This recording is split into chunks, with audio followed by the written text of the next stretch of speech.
horse drifted alarmingly in the betting was, Festive in the morning continued to drift. It was late on the exchanges to lose. It was something you'd see in a Dick Francis novel, Charles Buttons.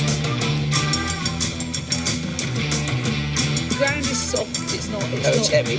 It's soft on times. It's heavy. Okay.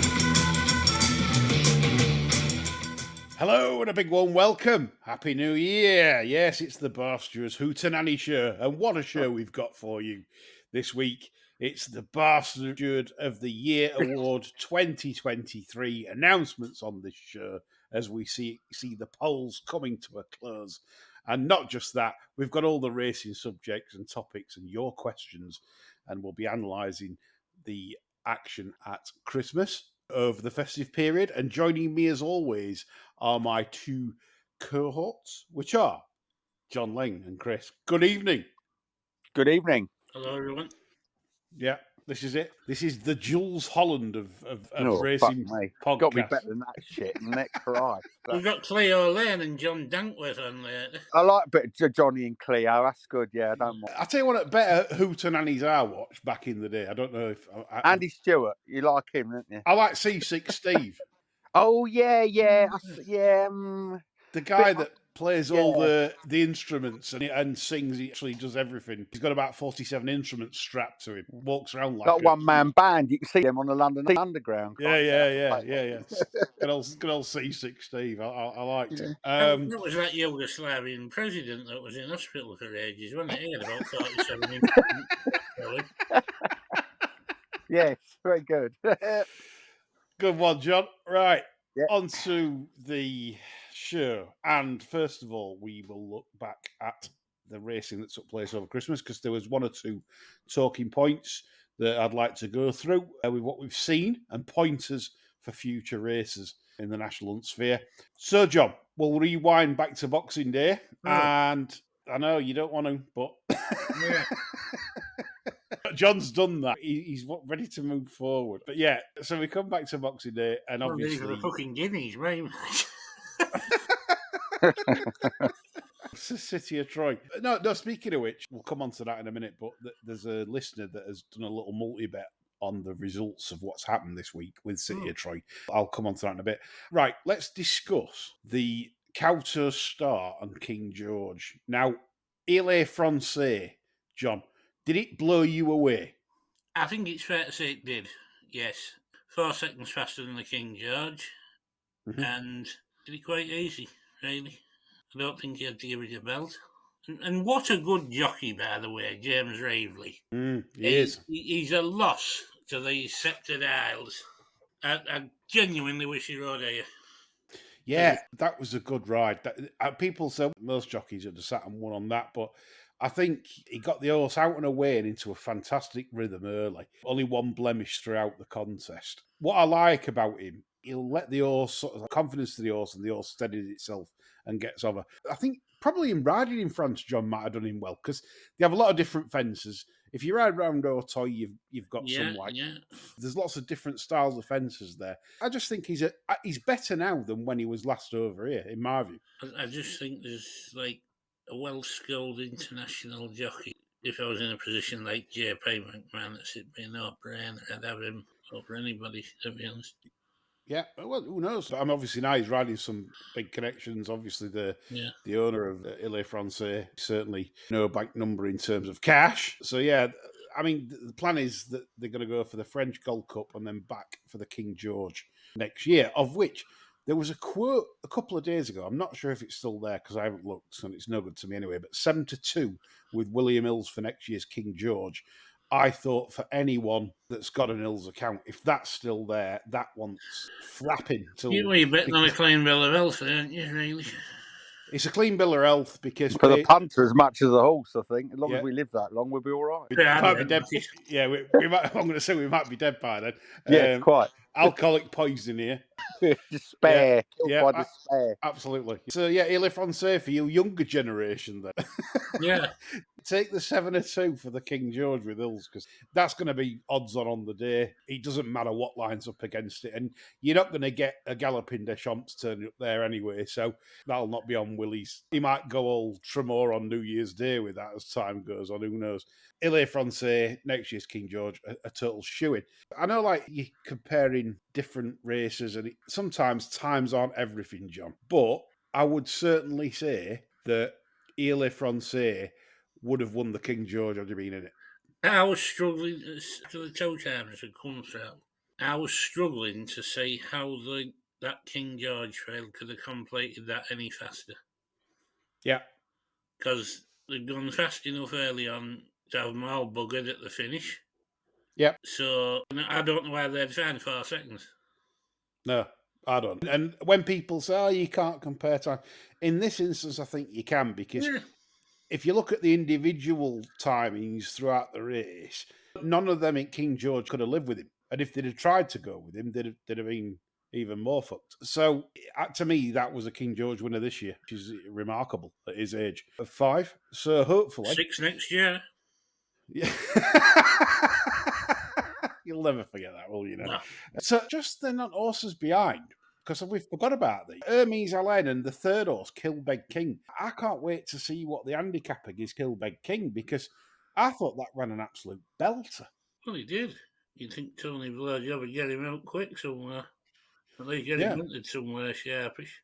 What I'm trying to say is that if the handicapper doesn't hit it hard, which he might, you can say the novices, but something like the Racing Post Chase for Kilbeg King would be bang on. So it'd be interesting to see what weights come out. And Hermes Allen, people say, he's got thumped there. He's got thumped by, for me, a freak. Like one of the ones.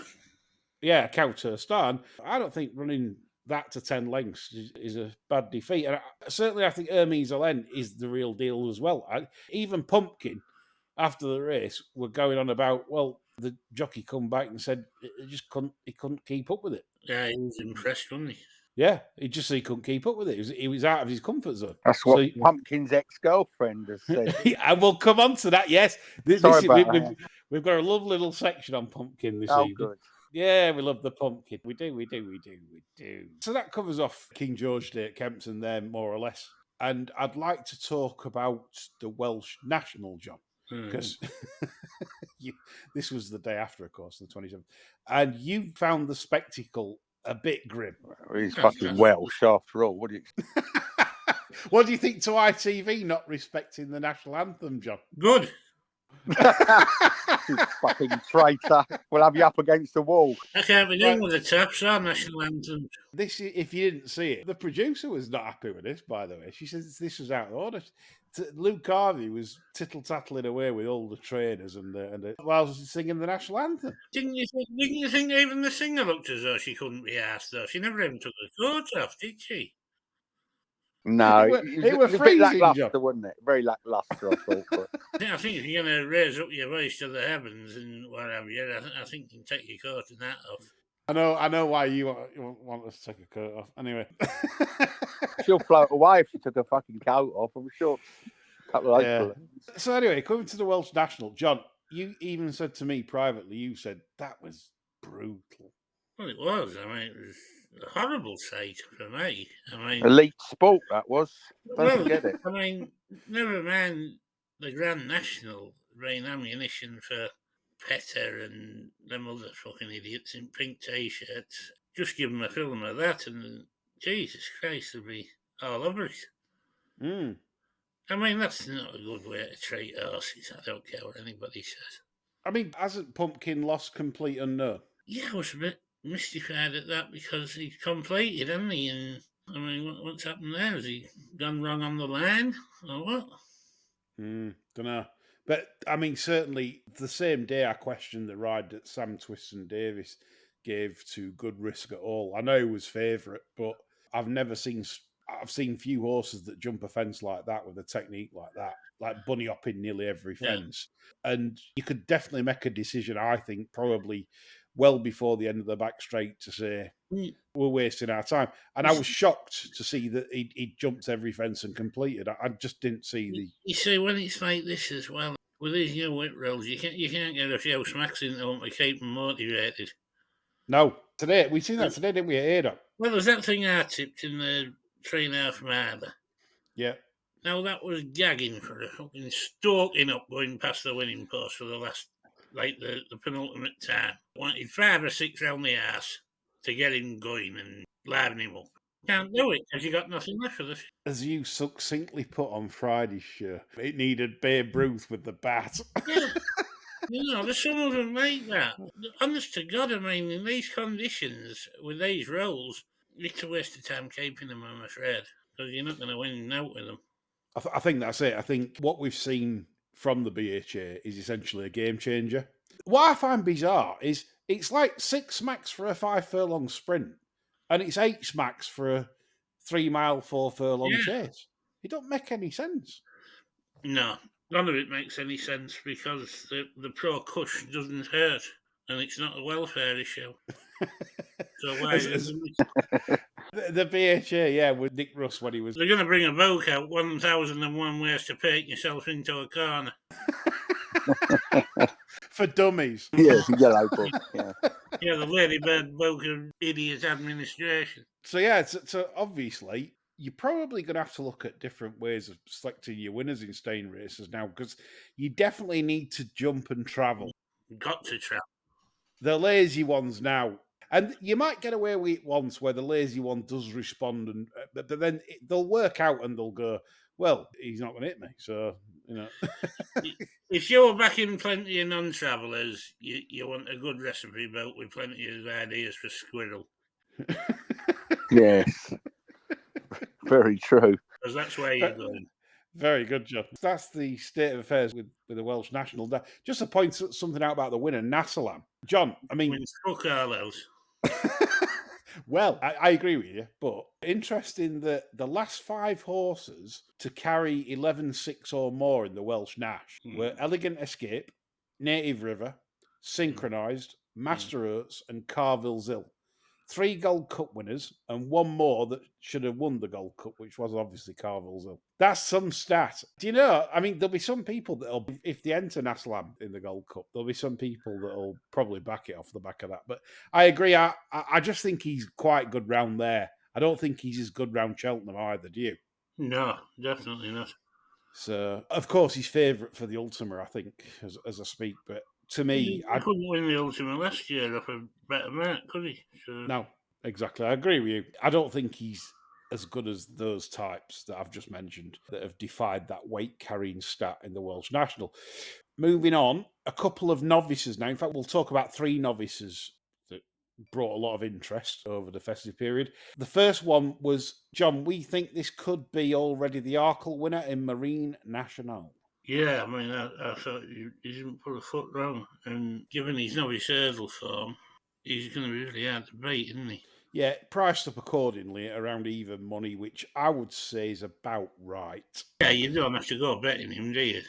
No, but you know for a fact that when the race cuts up and on the day, he's probably going to be a 4 to 9 per if he gets there in one piece, blah, blah, blah. Yeah, but, you might as well back him, I don't know, last week in February. I think so.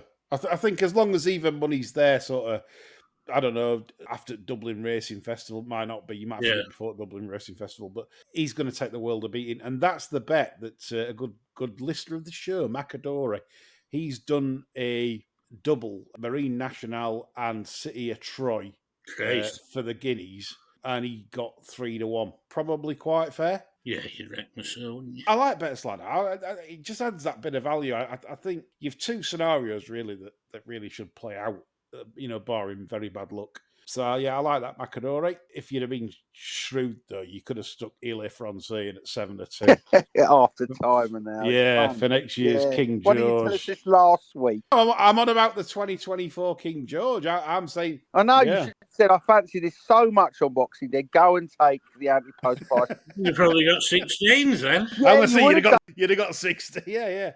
Instead, we got crumbs now. I have to wait a year. Terrible. Well, at least on the tipping shirt, I was strong on Ile You were. It wouldn't have mattered what we could have got. We can't afford to tie money up that long. No, exactly. It's true. And Yeah. the tip was better than the pronunciation. Il est français. You know, I don't think David Manoussier should be on the blower to you to correct your pronunciation. Sure. If you're listening, give him some. It was better pronunciation than that July flower that Franks didn't fancy pronouncing the other way. Oh yeah, that was good. Frank's on the wrong race. This is where we're at. Il est français. Is that better or? Yeah, it's good though. Yeah, that's a lot better. I like that. Yeah. Less Yorkshire. Feel like I'm in France. Yeah. Right. So coming on to Smoking a gall bars on the. I had a gorgeous beef bourguignon for me, say. Did you? Honest to God, if you'd have Winona Ryder and Alicia Silverstone lezzing off in the bath. Yes. It's like what the water would taste like. Yeah. While you're sitting on the toilet eating buff bourguignon watching them. yeah, that's even better. That's even better. Even the mash, so smooth, it was like an irate angel had stomped it in the bare feet. Lovely. I like that, yeah. John, what sort of spices did you cook it with? It's just it's a strong red wine job, isn't it? Braised slowly, red wine, garlic, beef stock. Multicoloured carrots. You know the heritage carrots, the purple ones and the white ones? Yeah. Very attractive. Did you cook it medium rare or rare? I didn't cook it. Haley cooked it. And, lovely. It was fantastic, honestly. Terrific. What was it cooked then? Was it medium rare? What was it? Oh, no. It was long, slow braise, falling apart. Delicious. Oh, yeah, like the old You've never had buff bourguignon, have you? When you keep asking whether it's rare or not, you're showing I love a steak. Yeah, steak. There's a nice link to that later on, isn't there? There might be. Steak. Come on, lads. We've all backed this 2-5 winner. Now let's have some steak. Yeah. None of your Bernie Steakhouse shit for us, yeah. Boom. They're all on statins, them lads. Right, so just to finish off the racing preview, which is quite good because we had plenty to talk about. Gallic Warrior was very impressive at Limerick, but there was a bit of shenanigans there. Paddy Mullins decided he was going to give a coating to his cousin, Danny Mullins, after the line for not taking his advice. He didn't want Danny to come up his inside, John. Who does? Yeah. Storming the take-up. Stewart should have had him in and said, look, don't be doing that in public, you fucking idiot. I mean, the thing is, there's a jockey's code of ethics, isn't there, in jumps racing? You don't go up the inside. Yeah, you don't ever try and go up by inside. Second thing, and obviously he told him that during the race or something. Don't go up the inside, don't fuck my missus, and don't grab don't say to Paul Nicholls. Thrown the rule book out the window, him, hasn't they? Yeah, he's got more than 2 rule books. He makes his own rule book. Right, so Gallic Warrior. So, John, this is no chance at Cheltenham, has it, if they run? I don't think so. None. For starters, I think it's a miles better horse with some juice in the ground. And definitely more principally, I think it has to go right-handed. And I think you want to be checking on, I think, isn't he? Oh, yeah. I hope it goes for a race and it's a short price because I'm against it, whatever they run it in. I hope Gardy takes it on with that thing that beat Facile Vega. Yeah, the Gordon Elliott thing. Fucking Graf's going perpendicular with that. He'll be up there with El Tout Francais or whatever. The way it's fucking going, won't it? El Tout Francais, yeah. So Gallic Warrior, so obviously unsavoury from Paddy Mullins, but apparently they were both seen together at Shelbourne Dogs on Friday night, laughing and joking. So there's no love lost between the cousins. I'll not say any more on that. Bring one of my cousins doing that at a standard. We're going to move on, and we're coming to, obviously, later in the show, we're going to go through the Barsteward Awards, which is just fabulous. We're excited to see some of these results coming through. Before we get there... I've got my black tie on. Yeah, it's Black Tie Awards. Just your black tie, nothing else. Yeah. You're sitting on the bottom, eating buff bourguignon. Wrap round me finger. Images for listeners now. Christ. That'll make a good mug to sell next year, wouldn't it? Oh, yeah. Bestseller, that one. Bestseller. Yeah. So we come on to old Paul Nicholls, our old Pumpkin. He's been sowing his seeds or everywhere, it seems. Obviously, this is probably going to be his third divorce. He's now onwards and upwards with another filly, if you like, called Nana Dalton. She's 40. She's an event rider. And she's a nana. Yes, mate. Do you want your tea, Nana? Oh, that would be nice. 4:30. How do the posh ones say? Is it Nana? Nana. No, that's if I want a yellow fruit, isn't it? Out the fruit, well, passes a nana. Let's have a Nana, yeah. So Nana Dalton, she's 40. Pumpkin obviously has just ditched Poppy Hemmings, who was half his age and had born a child to Pumpkin not so long ago. Forget the name of it. So the question is, who's got more kids dotting about? Is it Nicholls or Boris Johnson, John? I think I'd have a slight fair on Johnson, to be honest. If you went in the House of Lords with a DNA swab, yeah, you'd probably only have 5 or 6 that nobody's even considered. Yeah. Because let's be fair, they're not going to be up to much if he's saying them, are they? So they'll have to shove them in the House of Lords to make a living. Well, Pumpkin's one of those, but remember that MP ages ago, that former Limbit Opic? Remember him, John? Yes, I do. He's one of those fellas that... He banged a cheeky girl, didn't he? Fucking, they're just extraordinary ability to squire young, attractive women. And I think Pumpkin has been to that fucking night class, hasn't he? Because it's amazing. He's just relentless, the guy. And like Limbit Opic was the same sort of fella, wasn't he? Always had some young girl in tow. I don't know what they do with these fuckers. So I don't. The point is, I'm always moaning I ain't got enough time in a day to do anything social. And this twat's training 200 racehorses, and he's dipping it in more times than a Love Island winner. It's bonkers. The man's 61 and he's pumping away like Bob Ogden, John. Like a sewing machine, isn't he? He deserves an award all of his own, doesn't he? He does.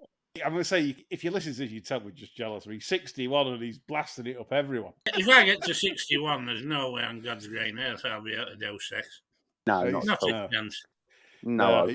Good old Nicholls. Lucky if I can hit the ball when I go for a piss. Yeah. He's had more wives than Challow Hurdle winners, which he's trained the last 4. Right. With, of course, today, Captain Teague for the Pumpkin, doing the business in the Challow for his 4-timer. What does Megan do at Christmas then? 4 mummies. Oh, drank on the present, didn't she? Just fill it in, Dad, near the top. Yeah. I've no idea who you're going to be with this year. So just 2 fill in here. Yeah, you should listen, Dad. Funny. Yeah, we had a bit of fun there before we come on to racing and racing's problems. Yes, plenty of problems racing's got, as we know. Talk about that during the awards as well. State of the game. Ian Mackey's been on, and he said field sizes for New Year's Day at Cheltenham, for example, a total of 49 runners in 7 races.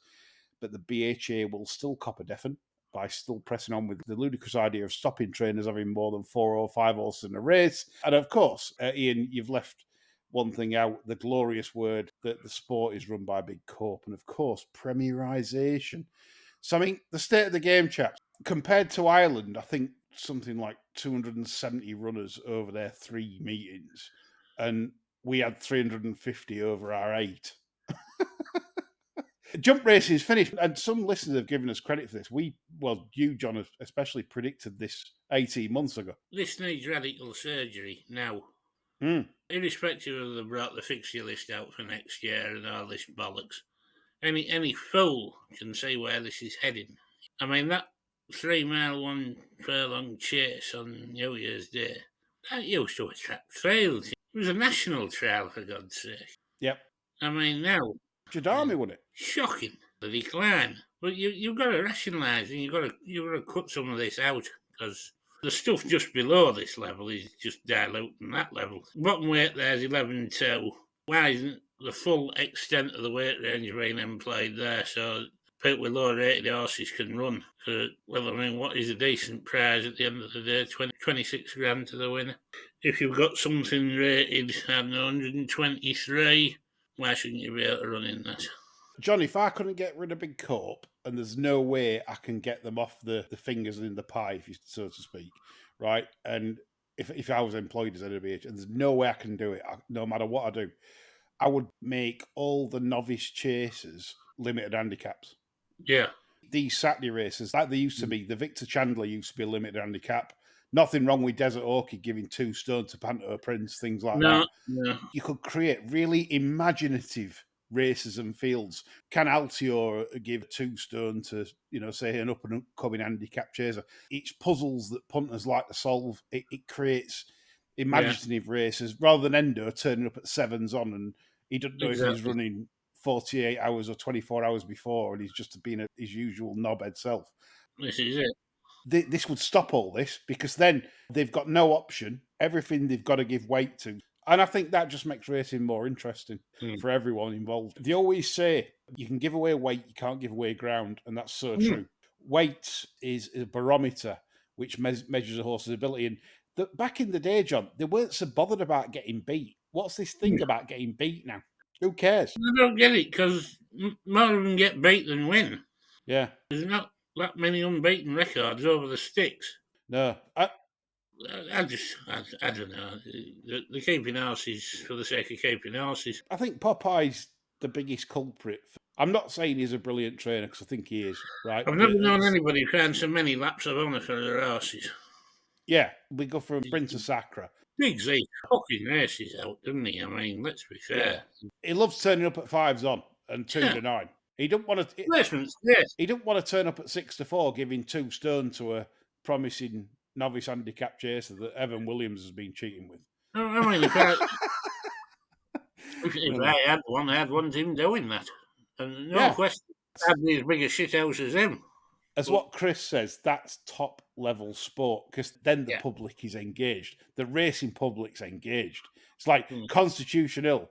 Instead of the fighting fifth turning up off level weights with Huey Morrison's 11-year-old, why not try and give it 2 stone? That just makes it slightly more interesting. But then you'll have Endo saying, well, it'll have a hard race and that'll be it and that'll be it. Yeah, and it's heavy. It's heavy. Despite horses of the past, as we've seen Desert Orchid do it on a regular basis, give lumps and lumps of weights and beatings to promising horses. It is where it is. And I mean, this is the thing. The BHA, I think, are held at the moment in the powers of Big Corp. And I don't think there's a lot they are prepared to do outside of what they suggest, personally. Well, to do something would require backbone, wouldn't it? It would indeed. Yes, it would. Right, the poll results are coming through. Whoa. And the first announcement I can make, right, is for Bookmaker of the Year. And Bookmaker of the Year, we can announce with a drum roll. The Bookmakers, this is the firm that has got big gambling commission fine on social responsibility, and of course employs the very best in the game like AP McCoy and BJ Geraghty, along with the likes of Kate Tracy, Leona Mayer. I'm sure Blogger was mentioned at some point. And yes, this firm has received the best number of votes. So congratulations to William Hill 888 Sport for winning Bookmaker of the Year. Your piss pot is in the post. We'll send it. We'll empty it out. It was a very narrow vote from Entane. Ascot Bet will finish very close up. I'm pleased we put Ascot Bet in there because obviously, I know we'll laugh and we always take the piss, but at least we stick up for the on-course books that really should have the right to bet. They pay for the pitches. Ascot Bet just turn up with these pitches in random, very hot places to bet. Well, Banksy highlighted that, didn't he? Yeah. The bookie Banksy, not the graffiti art. Yeah, I was going to say, that'd be a challenging mural, wouldn't it, to try and explain that? Yeah. I just thought when I said Banksy, fucking hell. Just before they go on to the next award, this is funny. Luke's been on and said, regarding Paul Nicholls, will he require a wind operation after his 5th divorce? Had it done on the quiet and not declared it, I reckon. Yeah. I reckon his strategy, John, anyway, probably picking women with asthma. It makes him think he's like a champion. Yeah. As long as you're not putting a tongue tie on. Ooh, what I thought. Thanks for that, Luke. Love that. Right.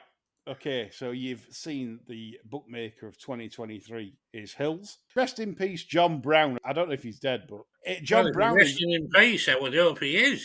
John Brown in the 90s, right, came live on Channel 4 and stated that William Hill and made an operating loss on the year. And how refreshing is that? Bookmakers now will not lay a bet, as you know, because it's all about they have to win for shareholders. They have to win a lot of money. And that is so refreshing. The fact that basically said William Hill's made a loss. Well, why should you have a God-given right as a company just to make money on a year because you exist? There's no given right. You should earn that right. And that's what's changed with the game now. It's so different to what it was, which is terrible for punters, of course. Next poll is in. So we've had the bookies. So now we're going to go for best organisation of the year. Is it the BHA? Is it the Jockey Club? Is it the Gambling Commission? Or is it the government? It is. What do we think it is? I would hope that a late surge has taken the Jockey Club to the front because we died. Came up the inside, yeah, Chris? No, I kind of echo that, John, actually. Yeah, I kind of hope so, but I think not. But let's see. Yeah. It is the Gambling Commission. 32% of the vote. Solid performance, yeah. John, winners are in the book. This tells you how bad the Gambling Commission are, right? If you're winning a poll against the BHA and the Jockey Club and the government come fourth. Yeah. Government out the frame, who knew? Jesus, yeah. How bad is that then? Because you know how bad this government is. If the government are the fourth worst, well... So listeners, that proves we're completely fine. There you go. It's there in black and white. So yes, congratulations to the Gambling Commission. Definitely hoping the Jockey Club would have won that because I was fancying launching into this spiel about how the Jockey Club should lose their Royal Commission after abide by employment laws like everybody else. But I've done it now anyway, so I've still got it to get. Yeah. Next award is coming. It is, of course, the big one that everyone seems to like this one. It's the Media Personality of the Year. And the contenders were, this is a good list, Rob Davis, Simon Rowlands, Dave Yates, and Racing Blogger. And I can tell you now, Racing Blogger has won it by a landslide. Yeah. And I was disappointed because I wanted the Northern Lorry driver, Chris. Yeah, I did. A crooked heat, I think. It's crooked heat, I'm sure. Yeah, Bloggers won this by a landslide, and yet poor Simon Rowlands, Dave Yates, and Rob Davis not to be for your award this year. I think the trouble is most people don't get to see Rowlands' work because he's got us nearly all blocked, hasn't he? True. It is true, and I'm afraid to say that of that list, two that have blocked the Barsteward, Blogger and Rowlands. Yeah. Absolutely. There we are. So, I think we should send Dave Yates a mug on that. Yeah, good old Blogger on that one. He's done us proud there. Well, he's got the content. He has. I mean, let's be fair to the lad. He's the master at putting out bets and showing a stake at the end of the day. And what's not to like? A stake at the end of the day for his punting masses. The thing is, isn't Blogger Marmite, chaps, don't we think? Is it just some people like? People like Ant and Deck, though, don't they? So that's kind of, you know. For me, it's like Marmite mixed with dog shit. Yeah. I get where you're coming from there, John. Not for me at all. No, it's not for me. But then, like I say, we are not embracing the younger audience. But aren't the younger audience being programmed to think like that and bet like that? Well, he's not that young, is he? He's nearly 40 years old, for fuck's sake. Is that what he is? Yeah, he's not as young as people say. Maybe I'm sort of exaggerating slightly, not like me, of course. But he's not as young as the people he aims at. He's like Jeffrey on Rainbow. Yeah, totally. Jeffrey Hayes. Right, the penultimate category, chaps, which is the leading betting industry person. Yes, these have led their fields in many ways and done sterling things. The candidates: Julie Harrington, Joe Suarez-Smith, Andrew John Rhodes, and Martin Cruddas. Obviously, Julie Harrington at the BHA, Joe Suarez-Smith as chair of the BHA. Takes a background, does Joe, despite his slot interests. Andrew John Rhodes, obviously head of the Gambling Commission. And Martin Cruddas, head of ARC. Obviously, you've got some absolutely superb candidates there, some real industry expertise. So, who do we think's won, chaps? I'm hoping Jolie's won something because it's the only thing she'll win. Chris, any of you? Got to be Rose, isn't it? Surely. I wanted Rhodes, sadly and alas, for all listeners. Rhodes is the architecture of possibly the downfall of gambling in Britain as we know it. But it's gone to Julie, John. Oh, Yes. Julie's won, and again by a landslide. She's really? Yeah. You know the very, very best thing about this, don't you? Go on. In a couple of days, there's a Barsteward's mug landing on Julie's fucking desk. We'll have to contact them. Yeah, contact all winners, of course. Your prize is in the... Where did Rhodes finish then? Second. Yeah, fucking another fucking second of. This is me and you, Chris, yeah. Oh, fucking box. Cruddas in third with Joe Suarez-Smith fell in fourth place. Yeah, I would have personally gone Rhodes, but listen, it's your show, and you have decided that the head of the BHA should be Barsteward of the Year 2023 for industry persons. So, who are we to argue? Not at all. We doff our cap to Julie Harrington, a very skilled woman in the racing industry. Well, very skilled at getting jobs. And hanging on to them as well. Go for it, Julie. You've done it. You won the mug. This should be on your LinkedIn page after this. Yeah. 2023. Yeah. If you don't put this on your LinkedIn page, Julie, it will be a disgrace. We will. Yeah. Yeah, and last but not least, this is one of my favourite voting rounds. It was the Lifetime Achievement Award for services to racing. And I'm sorry, chaps, but this is a really good award because this tells people how we value our elders and what they've contributed to our sport. So I'll give you the four candidates. Bruce Millington, former editor of the Racing Post, did lots of good things for the game at the Racing Post. Name one. Derek Thompson, currently still in the game, commentating, doing his thing, never misses a dance, especially when there's a fee involved. Fucking hell. And we've got Frankie Dettori, of course, with the Retirement Roadshow. You can't fault the guy. You know, look, what a guy. I'm retiring. Not really. Liz Stoll. We had an award for the shrewdest Barsteward category of 2023. Liz Stoll Racecourse should be up there when they refused his £15,000 demands to ride there when they offered £4. $4,000 too much, I think. It was. So Frankie, I can tell you now, didn't win, but he did finish runner-up. And the last but not least is Peter Norton. A special mention for Peter Norton. How many Scoop Sixes have you won? I mean, so Peter deserves lifetime recognition for being on racing TV, having to sit down with Mark Howard every show. He's the ethical edge, isn't he? Yeah, he is. That's right, ethical. Indeed. So good old Peter Norton was in there, but he did at least come, well, sorry, Peter, you've come fourth. I'm sorry. I'm sorry about that. He was up against some big guns, wasn't he, to be fair? We're down to two, and I think you know what it is. It's ho, ho, ho, ho. It's a photo. It's Father Christmas. Father something, yeah. It's Tomo, of course. It's our Lifetime Achievement Award. So, Derek, you love a freebie, so we'll be in touch with you to give you your Barsteward's mug in due course. It sends you a fucking bill when it arrives. I bet you come back in the post with your bill. Time spent opening the packaging. So our 5 winners, very privileged to have done this year's awards, and thank you for your votes on Twitter. We very much appreciate it because it is your show and you have decided that Tomo should get that Lifetime Achievement Award. So who did get the most vote in all the categories? Was it Derek Thompson, maybe? Don't know.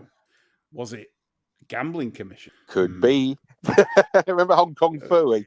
yeah, could be. Yeah. Breathe a mild, the television operator, whatever, yeah. Was it the absolute email the female, Julie Harrington? Was it the blogger? I think it was the blogger. Got to be, isn't it? Yeah, or was it William Hill? Your favourite bookmakers. Polarising the blogger. So the drum roll, folks. Here we go. This is it. 2023 Hootenanny Show, Barsteward of the Year. But before we announce it, we'd just like to say you need to subscribe to Barstewards on Patreon. Yes. We have a very good Edge service that is doing 20% profit at 11 a.m. prices. And that's with us all contributing. We know the time of day here. We want you to join and sign up. The links on our Twitter feed. You'll be able to see that on YouTube as well, the Patreon sign up. And you need to do it because 2024 should be good. And if you bottled it and bailed out in the last few months when things got sticky, come back in, because the results show that it does come good, as everyone has been promised, and it has happened. Absolutely. 250 points staked, 50 odd points profit, 20% on investment at 11 a.m. and 20% profit at Betfair SP. What better barometer is that? Then even if you don't get the 11 a.m. price, you just waltz in on the exchange after 6 pints in your local and smash the Betfair SP price. Easy peasy. So join up and support us because it's worthwhile. It will make your betting pay. So after that plug, it is time to announce the winner. It is, of course, the Racing Blogger. Yes, the Racing Blogger has won it by a landslide. Your votes count, and you think the Racing Blogger is the Barsteward of 2023. We shall be in touch with him via some random account that we can get in touch with. We'll need either an intermediary or a medium, won't we? We might have to get someone to send him the result because we can't even send him the result. So there we go. It is the blogger. And we respect his work on the race courses and what he's done. Stakes. Nothing not to like about this year's Barsteward of the Year show.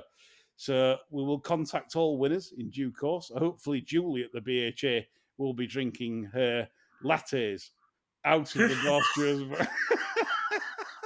Well, yeah, can you imagine that? I mean, no. And these are limited edition mugs. Only so many will get done, and that's it. So these people are privileged to get these. It's like the Blue Peter badge. You don't get these. They're not. Oh, Jim will fix it badge. Yeah. The Jim will fix it one. Absolutely. So there you go. These are privileged. They make fortunes on eBay. If I put one on eBay now, it'd go for about 80 notes. Them Chinese kids have been making them. Their hands are falling off, so they can't make any more. So no, they go for plenty. The demand we've got for these mugs is something else. Fiona Bruce will be sliding off her seat if you turned up at one of those shows. Have you thought about value? Oh no, it's never. Well, it's worth fuck all, you cunt. Chuck it with shit. Right. So, we hope you enjoyed the Bastards of the Year votes. We've 2 things to finish the show with. The first one is the 2024 predictions for the game and the industry. What's your predictions on how things are going to go in 2024? I think it's going to go pretty much in the direction it's been going throughout 2023, sadly. I can't see anything among the personnel that's driving the bus that's going to take it down the correct road, and I think unfortunately we're in for, as Mr. T would say, plenty of pain. Exactly. I ain't getting no plane. Clubber Lang and Mr. T. Yeah. It's not looking good, is it? You crazy fool. The same, what punters have got to understand is you've got a lot of tugging in different directions. And I'm not talking about a circle jerk. Or Paul Nicholls, no, fine. Having a dirt market raisin there, weren't we? Right, so you typically got the media rights deal. So the tracks are sucking on that tit like you wouldn't believe. My predictions are, it's quite a bold statement, but I believe at some point this year, there may be a meeting behind closed doors at some point. And I'm not counting Southall that have made the excuse because of the floods. I'm saying that that's the direction the tracks want to go because there's not enough punters through the gates. They might get 200 or 300, say, on a day, right? But they've got to have stewards, they've got to have tote staff, bar staff, everything else. It's a loss maker. They want behind closed doors, make no mistake.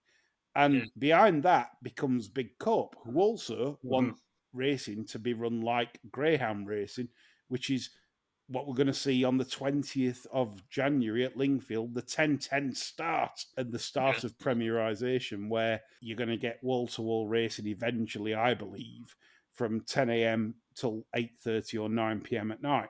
You'll get the industry shills that will argue that this is good for racing. No, it's good for Big Corp. It's not good for racing. Racing, if it was to succeed, it would need to break off from Big Corp completely. Get rid of them. We don't need them. charge them fortunes to bet on British racing, but get rid of them out of the product. Don't let them interfere with the product. Don't let them dictate where the product is going. If we could get to that place, racing would be in a better place and would be able to survive nicely. Because what we could do, like me and John have said in past shows, is bring an in-house tote, an in-house betting exchange, where all the profits, of course, go to the prize money of the game. Nothing wrong with that. We don't need to line the pockets of Tane, Flutter, and everyone else. And sadly, until that status quo can be broken, where the tracks are happy because they're getting the media rights to it, the books are happy because they're getting the 10 a.m. and the 8:30 p.m. finishes, until we can break that cycle, which is extremely unlikely at this stage, given the incumbents that are in charge of the sport, that's the only way we can stop racing in terminal decline. And I'm sorry if that's a horrible sad New Year's message to folk, but that is honestly what the situation we're in. And if you don't see it, we've got owners now that are going to France. We're selling horses to Hong Kong, Australia, Dubai. There was one today in my tracker of Agassiz that ran at Jebel Ali for Sheikh Ahmed. Losing horse flesh right, left, and centre. And it's all right after timing. Like we said before, be a visionary in 2024. Work out what's going to happen next. Question of sport, David Coleman, Bill Beaumont, Ian Botham. Emily Hughes as well. Yeah, Emily Hughes. Yeah. This is the thing. You've got to spot what's going to happen before it does. And sadly, we haven't got the people of that skill in the sport, to do that, which is sad. So my prediction for 24 is like what Chris has said and John said, pain. Yeah. So, Chris, anything to add to that? Well, I seldom look further ahead than the next 12 hours, so I'm not much good at predictions. But so I'll take Chris Paul's lead, and I'll wait for the things to happen, and then I'll predict them after they've occurred. That's the best way. With the trumpets. Yeah, with the trumpet. Yeah, it was obvious that was going to happen. Yeah, filled my boots. Yeah, go and subscribe to Tony Ansell if you want to know things after the event. To finish the show on a bit of fun then, after that dreadful 2024 dreary, Nostradamus pre. We don't run the show like that. That's shit. And we're not totally shit. So let's finish on a not totally shit question. Samuel the cat, who's come with some belters, he says, have any of the Barstewards people ever had a ghostly experience or been involved in an incident where they felt spooked out ever? Oh, crikey. So that's a good one. I need to give that a bit of thought. So we'll flick that over to John, because he's always good for a ghostly experience while we think one up. I can't think one, man. John? I had a bit of a spooky time in Joe Mulhall's kitchen once. There you go. You knew you were right. See? Never fear. He burst out at me wearing a Max Wall mask and the tights. Did he want to tell you a dirty story? Was that back? No, he just did the funny walk and then went back in the ladder. Fucking hell. Yeah. No wonder he didn't get many owners. He was a funny lad, was Joe. Christ. Any context to this at all? He just did it? None whatsoever. That was just a fairly spooky experience. Yeah. Right. John, was Joe the one you was with when you shot a pig? No. That was Sonny Lounsbury at Scarborough. Right, yeah. Pig's head exploded. Right. Another one for Pete. The lad holding the other side of the pig, he got a lump of jawbone in his leg. Right. It was like a scene from Reservoir Dogs. We had the police there, the ambulance there. They didn't know who to arrest and who to put on a drip, to be honest. Some Hootenanny, this is... I've never had a ghostly experience, but obviously I'm not going to mention it on this show because I'm a bit of a UFO freak. Yeah, I've seen some... I know what you're on about, and that would shit anybody up. I've seen some very strange things. That's all I'm going to say in my time. But I'm not going to be ridiculed on social media for... No, I'm not going to do it. That's how we are these days. We have to keep things like that private because people think you're a complete crank. Or you've... Ghostly experience. I once saw my missus head towards the kitchen once, but she did a U-turn, so that was the closest sort of extra out of body experience I've ever seen. Getting near the kitchen, but that was about it, I think. In reply to Samuel the Cat, though, seriously, I reckon it's a bit like that Sixth Sense, isn't it? I see dead people. The Bruce Willis film. I reckon some people do have that ability to do so. And I think that I'm not dismissing it at all, because you see stuff on YouTube and you think, what the fuck was that? You know. Well, people, he can do it now, Bruce Willis. He's got fucking Alzheimer's. So fuck knows what he's seeing now. Well, it'd be also. I seen dead people at Beverly Races once. A bloke had died in my car. The producer's just been on to me now, right? This is actually true, but most people are just going to say, I'm just talking shit. Go on, spit. What is it? We're Blacksmith's Arms, which is my local. Me and Coos Racing Club were in there and a few others. This is the truth. The glass literally just went off the table on its own. But the landlord tried to play it down by saying, "No, there's a slant on the table." But it didn't go off at like, or just slowly. It went woof onto the floor. That's the only sort of like ghostly thing I've ever seen. It was the ghost of Gordon Holmes of Jim Crack Thoroughbreds.